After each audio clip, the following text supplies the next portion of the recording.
From crying like a girl to boys will be boys, our ideas of what it means to be a man are connected quite deeply to our culture and reinforced by the media. Messages around masculinity and toxic masculinities begin when a child is a few months old, like telling men they are not supposed to cry, telling them they are not supposed to be scared. The media landscape in South Asia is no exception. Media is a very important part of how masculinity is both reflected and represented. Think about it. From the time we wake up, go about our day, and then get to bed, most of us have consumed so much of what mainstream South Asian media tells us as to what it means to be a man. Both the film industry and the television portrays men as masculine, machismo, misogynistic. Those are the images that are really accepted by the dominant public. These messages come in all shapes and forms, from TV shows and music lyrics to advertising campaigns, Real man Dio card. from scenes of violence But in my book, evil wins in the end. I guess you're reading the wrong book. and compulsive womanizing आगे बढ़ते हैं ना Sonu to drugs and alcohol and everyday microaggressions that objectify women. Most common thing is that they start using those violence as their own ways of behaving and as well as expressing their attitude and processes. We explore masculinities and the role that the media plays in crafting these ideas. What the media does is actually persuade us to admit a particular form that they are selling us. They impose pressure on men to adopt those attributes. We at MenEngage South Asia strive to engage boys and men to transform masculinities and unequal forms of power. This is Unpacking Masculinities in South Asian Media. Masculinities refer to the socially produced but embodied ways of being male.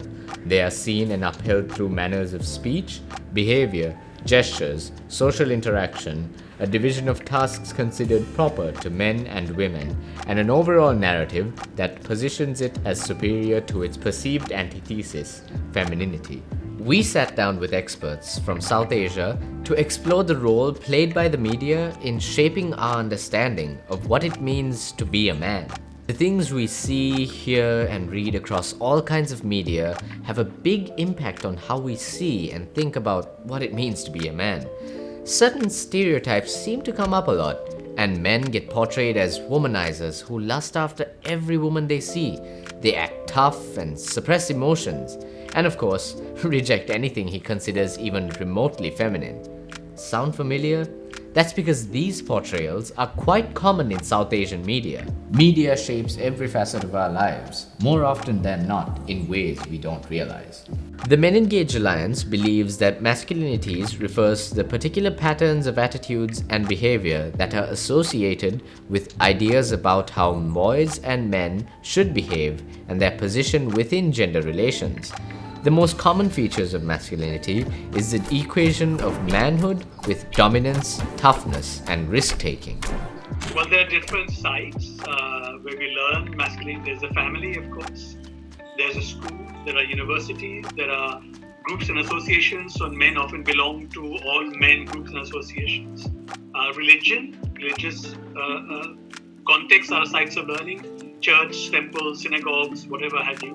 The media is a very significant source of both learning, but also reflects what happens in society. Dr. Sanjay Srivastava is an anthropologist and British Academy Global Professor at University College London. His areas of research include urbanism, youth cultures, and cultures of masculinities and sexualities.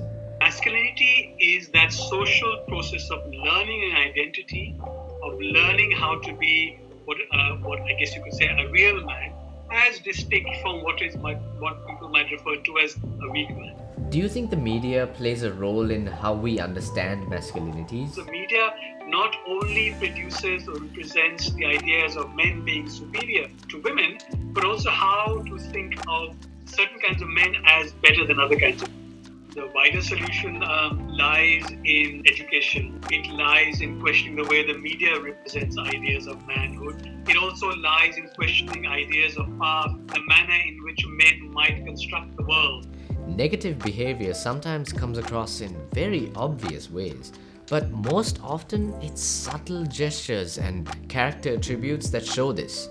While these things may seem small, together they are part of a deep-rooted culture in which men tend to have more power than women.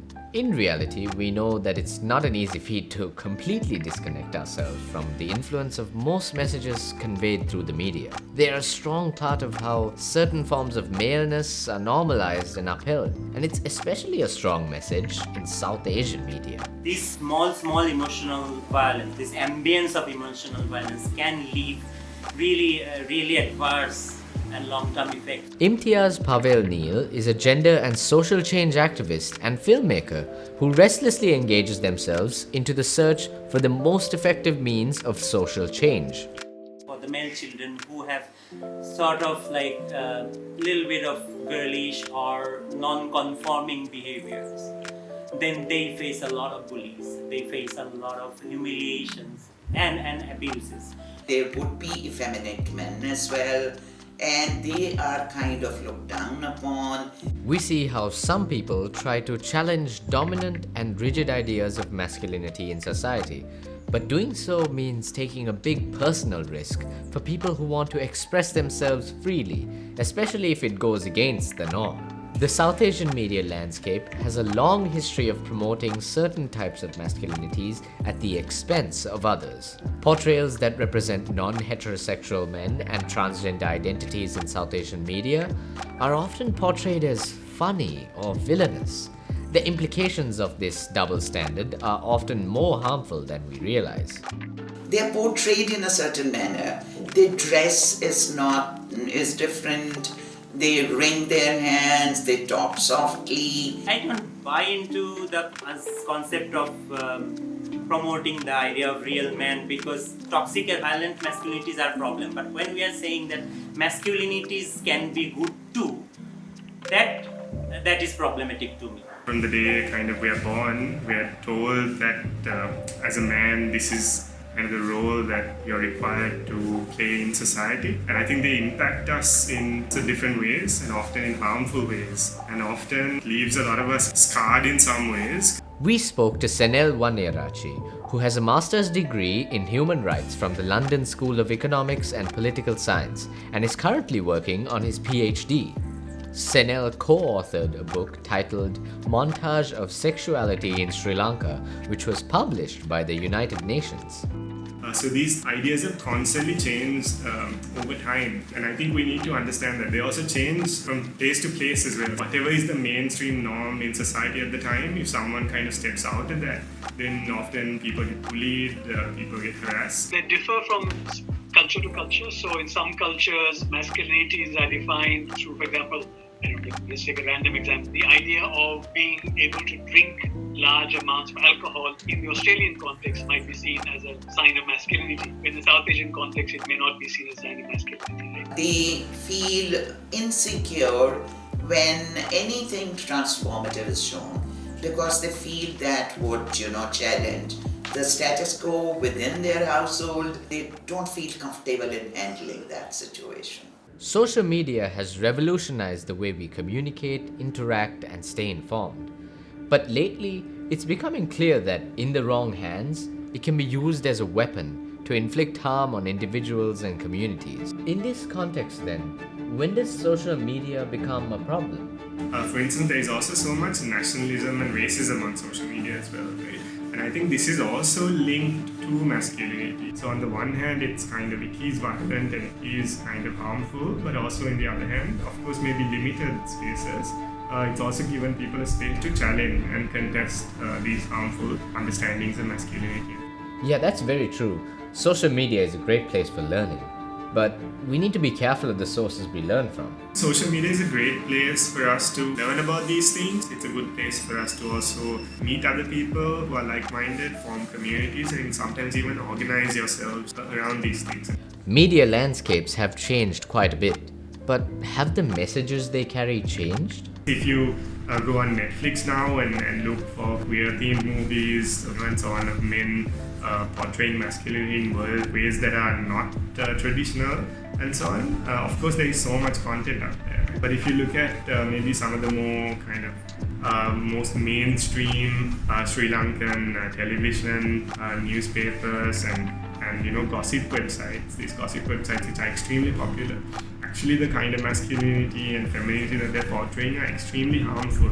It's still man has the power to accept or reject whatever has happened to his wife before she became his wife. We spoke to Bilquis Tahira, who was part of the research team that wrote Expression of Masculinities on Pakistani Television, which is a deep dive into the way men are portrayed in Pakistani movies and TV shows. Could you briefly explain the process of conducting your research? Basically, what we wanted to look at was, number one, how are hegemonic masculinities portrayed in Pakistani television?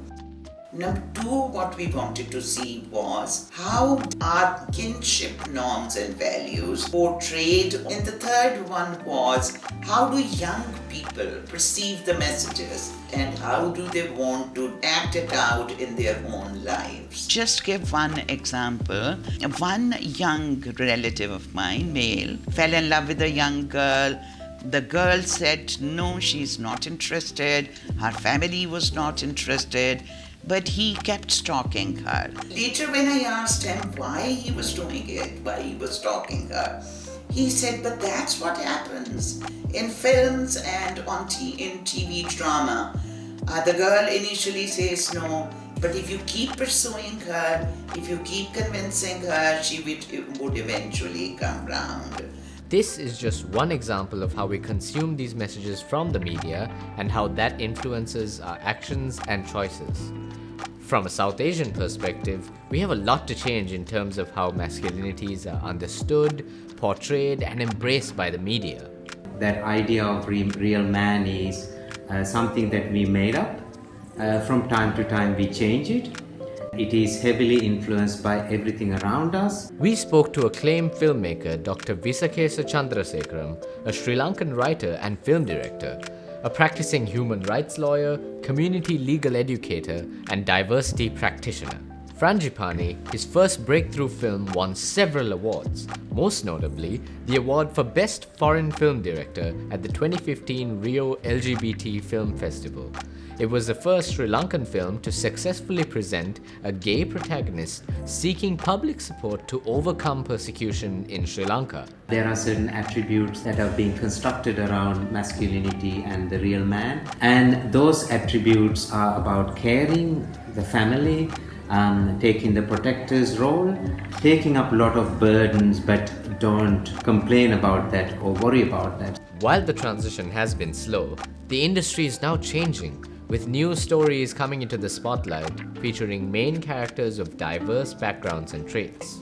How can filmmakers and artists help support this transition? There are a number of ways. As artists, we would break these barriers and we would allow the audience to see different side of a man or a woman. The individual human beings who are working in the media, just to be open-minded, be open to learn about various things that do not fit in the gender binary ideas that they are accustomed to. And also the second thing is when somebody is not fitting into their mold of the gender norm, they should be empathetic towards that and try to understand. And the third thing is, everything goes on money and profits, and simply because they want to earn profits, they should not put the right to equality of men and women in danger. As much as we need to change the way media portrays masculinities, we also need to do our part to actively make a difference.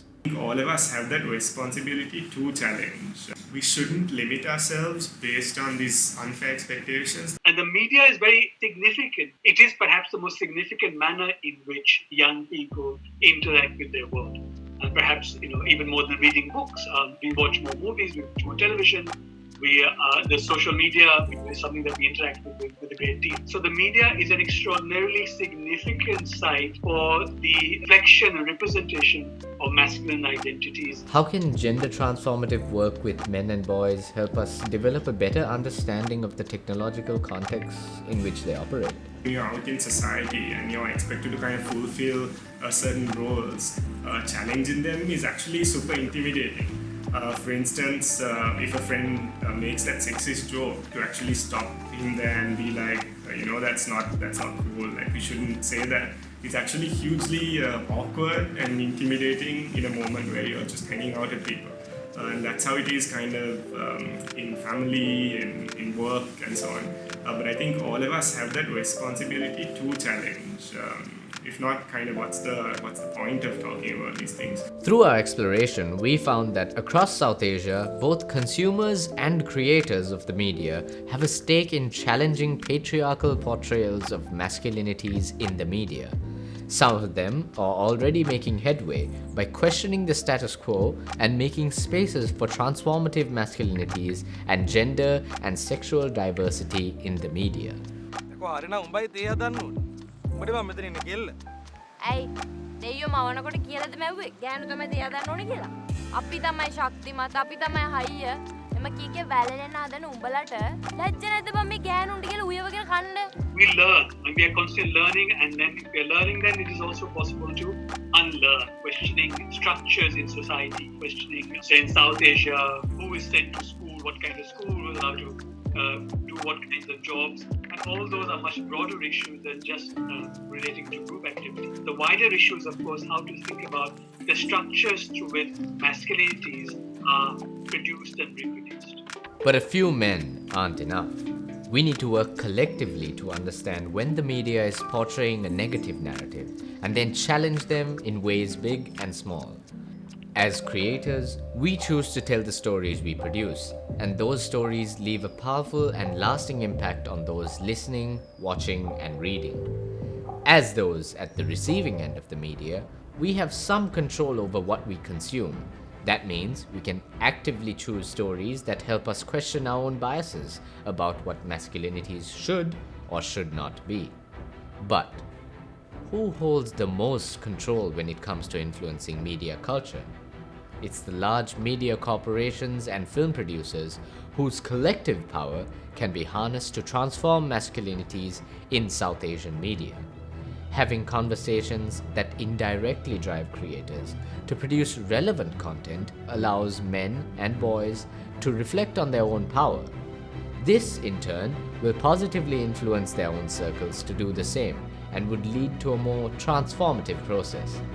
We owe this to ourselves and the next generation.